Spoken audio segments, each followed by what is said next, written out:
윤미향 의원 8개 혐의 중 7개는 무죄. 1심 재판부는 검찰을 향해 이렇게 지적합니다. 의심은 가지만 검찰이 증명을 하지 못했다고요. 과연 검찰은 무엇을 놓친 걸까요? 윤미향 의원 무죄의 내막 궁금하지 않으십니까? 시원하게 풀어드립니다. 함께 공부할까요? 안녕하세요. 동행과 뉴스터디 동정민 앵커입니다. 지난 시간에 알아본 것처럼 윤미향 의원에 대해서 8가지 혐의를 검찰이 걸어서 재판에 넘겼는데 1개만 일부 유죄 나오고 7개가 무죄가 났습니다. 어떻게 보면 이 검찰의 무리한 기소 아니냐라는 비판이 나올 만도 하지요. 자, 재판 1심 판결이 나온 뒤에 이재명 민주당 대표는 얼마나 억울했을까? 윤미향 의원님 미안합니다. 라는 글을 올리기도 합니다. 자, 그럴만도 하죠. 검찰은 징역 5년을 구형했는데 결과는 벌금 1,500만 원. 자, 어떻게 이렇게 됐을까? 1심 판결문을 다 읽어봤습니다. 곳곳에서 재판부에 이런 내용이 나옵니다. 뭔가 의심이 가는 대목은 있지만 확실하게 증명을 하지 못했고 확실한 증거가 없으면 의심이 가도 그건 피고인에게 유리한 거다. 자, 오늘은요. 검찰을 향한 이 재판부의 지적이 무엇인지를 살펴보려고 합니다. 자, 당시에 재판에 넘길 때는 문재인 정권이었죠. 자, 거꾸로 말하면 그 증거를 못한 부분을 증명을 해내면 2심에서는 뒤바뀔 수 있는데 그걸 윤석열 정부의 검찰은 해낼 수 있을 것인가 한번 생각을 해보시죠. 지금 시작합니다.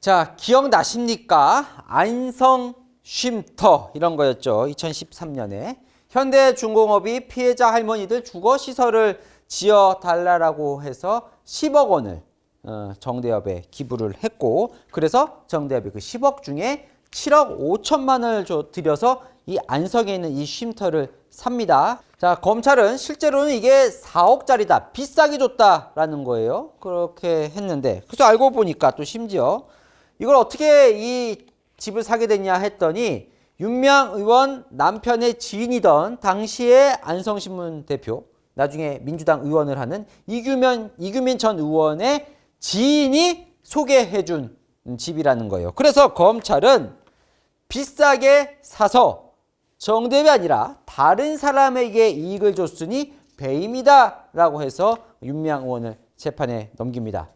윤미향 의원은요. 재판에서 이 부분을 파고듭니다. 시세 4억짜리다. 이게 틀렸다는 거예요. 이게 틀렸다. 이게 흔들리면 비싸게 사서라는 부분이 흔들리잖아요. 배임의 근간이 흔들리는 겁니다. 검찰은 그러면 무슨 근거로 시세 당시에 4억짜리였냐라는 걸 내느냐. 이 곳이요. 워낙 시골인데다가 주택이잖아요. 평수도 다 다르고 매매도 잘 안 되는 곳이다 보니까 실거래가, 비교할 실거래가가 없어요. 그래서 검찰은요. 감정평가사에게 실제로 윤미향 의원, 정대협이 저 집을 살 2013년 당시에 얼마였을까? 그걸 소급해서 두 곳의 감정평가사에게 맡깁니다. 자, 한 곳은 3억 5,789만 원, 또 다른 한 곳은 3억 6천만 원. 거기에 조경 부대비용 대충 정하면 4억 원대다. 절대 7억 5천만 원까지는 안 간다라는 게 검찰의 증거였는데 재판부가요. 두 가지를 빼먹었다라고 하면서 이걸 인정하지 않습니다. 안성 쉼터를 보면요. 두 가지 뭘 빼먹었느냐. 자, 여기 이제 조금 클로즈업 해보시면 여기 보면 이 연못도 있고요. 이 나무, 수목이 많아요. 그리고 조경석도 좀 꾸며져 있고 이 비용이 많이 들어갔을 텐데 이걸 계산을 안 했다는 거예요. 대충 조경 부대 비용 얼마 해서 이게 플러스를 하거든요. 실제로 감정평가사들이 검찰에게 이거 조경석 그다음에 수목 이런 거를 감정하려면 별도로 수목 전문가에게 물어봐야 한다고 하니까요. 검찰이 시간이 없다고 그냥 계산하라고 합니다. 이 부분이 화근이 되는 거예요. 제대로 시세가 반영이 안 됐다는 거죠. 두 번째, 이걸 빼먹었다는 건데 여기 보시면 또 클로즈업 해보시면 이 큰 건물 뒤에 여기 조그마한 증축물이 있어요. 당시에는요 이게 위법 증축물이었는데 2020년에 이게 양성화가 되면서 합법 증축물이 됩니다. 근데 이 안에도 여러 가지 시설들이 있거든요. 검찰은요, 이게 위법 증축물이니까 당시 2013년 시세에서 요 건물을 빼버립니다. 근데 법원은요, 요거까지도 가치를 인정해야 한다라고 해서 이 두 가지를 뺐기 때문에 법원은 제대로 검찰이 얘기한 4억 원은 시세가 반영이 안 된 거다라고 판결을 내립니다. 오히려 집주인이요, 9억 원에 팔려고 내놨는데 이 좋은 일에 쓴다 그래서 1억 5천만 원을 깎아줬다라는 집주인 얘기가 오히려 더 먹혀요. 집주인은요, 내가 이 수목 이런 거 신경 많이 써서 건축 비용만 7억 7,740만 원이 들었다고 하거든요. 자, 그러니까 검찰은 비싸게 샀다고 했는데 법원은 7억 5천만 원은 적정한 가격이라고 판결해버린 거예요. 두 번째, 다른 사람에게 이익. 이 다른 사람에게 이익이 된 걸 이제 증명을 해내야 되잖아요. 그런데 검찰은요, 뭐 이규민 전 의원, 소개를 해준 이규민 전 의원이나 이 집주인이 어떤 다른 이익을 얻었거나 실제로 윤미향 의원이나 뭐 가족이 대가를 받았거나 이런 것들을 하나도 입증해 내지 못합니다. 그러다 보니까 이 배임 혐의가 무죄가 난 거죠. 윤미향 의원에게 적용된 혐의 중에 준사기 의혹이 있습니다. 준사기는 뭐냐면, 자, 미성년자나 심신장애를 이용해서 재산상 이익을 취하는 걸 준사기 의혹이라고 합니다. 이런 거였어요. 2017년에 자, 길원옥 할머니가요, 여성 인권상 상을 받습니다. 상금 1억 원을 받아요. 자, 근데 1억 원 중에 7,920만 원이 윤미향 의원이 있던 정의기억연대 계좌로 이체가 됩니다. 검찰은요, 치매 상황이었던 할머니의 심신장애를 이용해서 본인이 얘기하면 거부하지 못할 거라는 것을 이용해서 정 의원이 가져갔다. 이렇게 해서 준사기라고 혐의를 건 거고, 윤미향 의원은 무슨 소리냐, 이건 할머니 본인이 기부하겠다는 의사를 밝혀서 기부가 된 거다. 이렇게 지금 맞서고 있는 상황입니다. 검찰은요, 여기 심신장애다, 이 부분을 이제 증명을 해내야 되는 거잖아요. 자, 병원이 의무 기록, 대형 병원의 병원 치료받은 기록을 보니까요, 2012년 10월부터 치매 치료가 시작이 됩니다. 그러니까 상을 받았던 2017년에는 할머니께서 치매 치료를 계속 받고 있는 상황이었어요. 검사를 여러 가지를 한 결과도 냈는데 당시에 2017년에 진행한 검사 중등도 치매 판정을 받아요. 그래서 치료했던 담당 의사가 정상적으로 누구의 도움이 없으면 일상생활이나 사회생활을 하기 어려운 상태였다라는 진술도 재판부에 냅니다.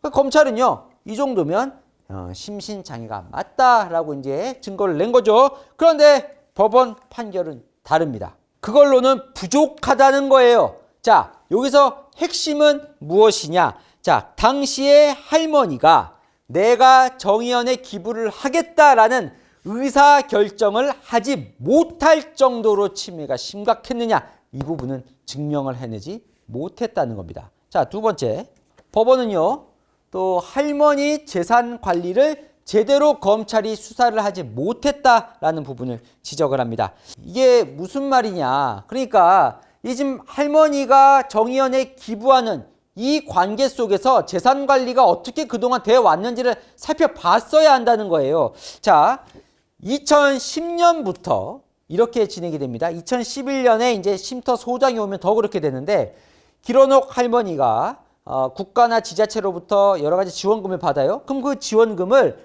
이 쉼터 소장 개인 계좌로 보내요. 그래서 그 계좌에 있는 돈으로 쉼터가 운용이 되는 겁니다.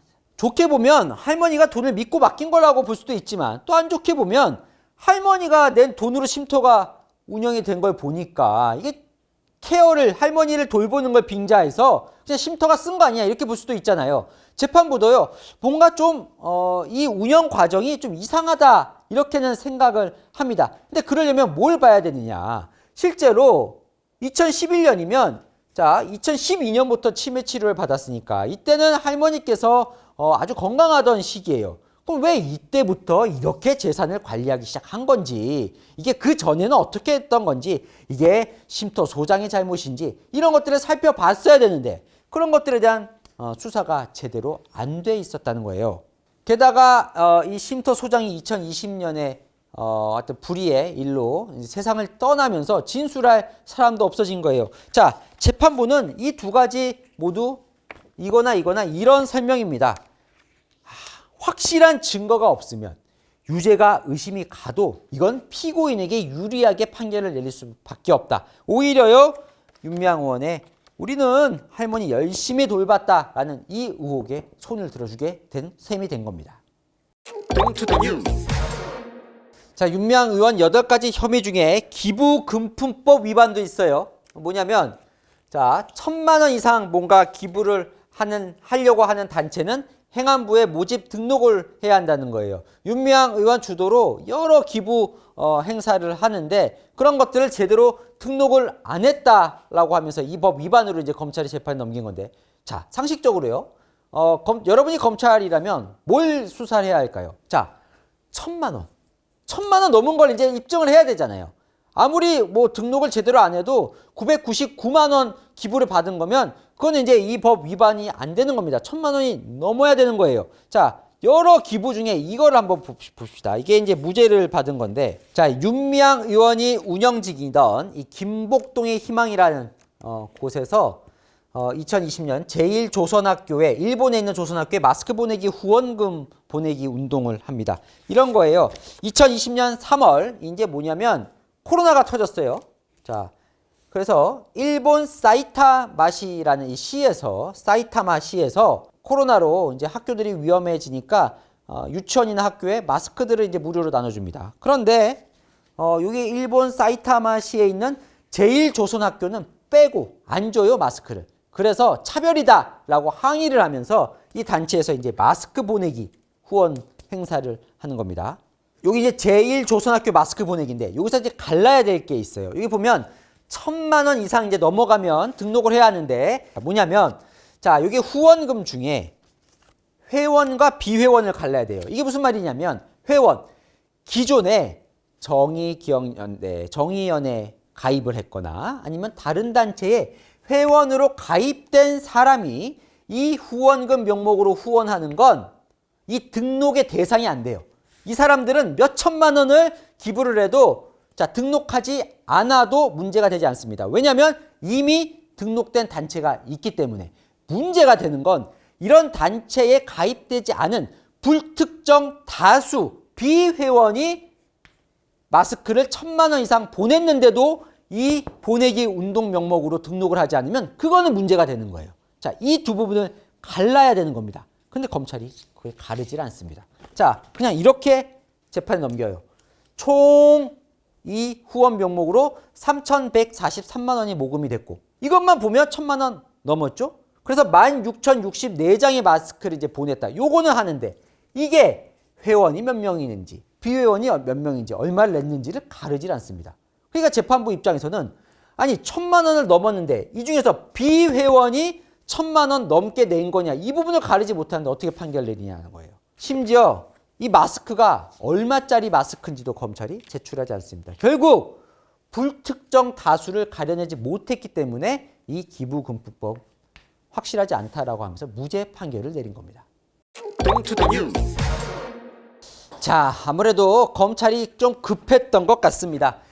이용수 할머니가 처음 윤미향 의원 사건을 폭로한 게 2020년 5월이에요. 그런데 기소를 한 게 2020년 9월입니다. 4개월 만에 이 모든 수사를 마치고 재판에 넘기다 보니까 좀 급하게 부족한 부분이 있을 수도 있겠다 이렇게 싶습니다. 그런데 그 사이에 이제 정권이 바뀌었죠.